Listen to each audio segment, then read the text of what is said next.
एक समय की बात है। एक राज्य में एक प्रतापी राजा राज करता था।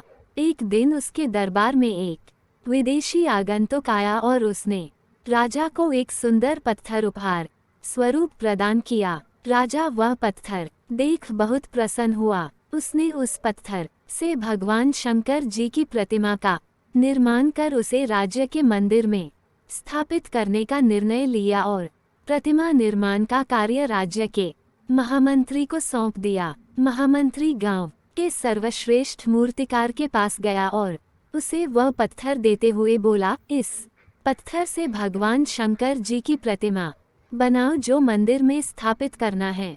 7 दिन के भीतर इस पत्थर से भगवान शंकर जी की प्रतिमा तैयार कर राजमहल पहुंचा देना। इसके लिए तुम्हें 100 स्वर्ण मुद्राएं दी जाएंगी।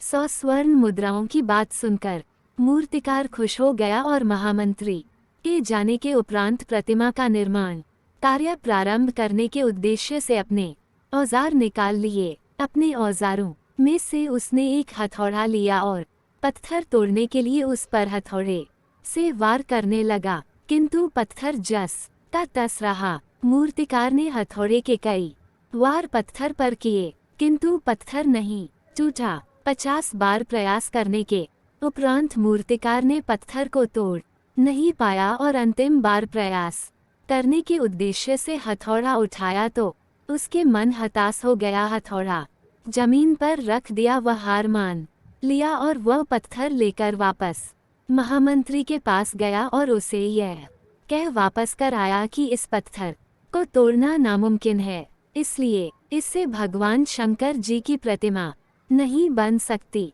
महामंत्री को राजा का आदेश हर स्थिति में पूर्ण करना था, इसलिए उसने भगवान विष्णु की प्रतिमा निर्मित करने का कार्य गांव के एक साधारण से मूर्तिकार को सौंप दिया। पत्थर लेकर मूर्तिकार ने महामंत्री के सामने ही उस पर हथौड़े से प्रहार किया और वह पत्थर से बहुत ही सुंदर प्रतिमा बना डाला। इधर महामंत्री सोचने लगा कि काश पहले वाला मूर्तिकार ने एक अंतिम प्रयास और किया होता तो सफल हो गया होता और 100 स्वर्ण मुद्राओं का हकदार बन जाता। कहा जाता है कि कोई भी कार्य करो तो उसे पूरा करके ही छोड़ना चाहिए, क्योंकि शायद अंतिम चरण हो जाए। इस कहानी से यह सीख मिलती है कि अगर पहले वाला मूर्तिकार अंतिम बार प्रयास किया होता तो प्रतिमा बन जाती, पर वह मन से ही हार मान लिया तो वह हार गया।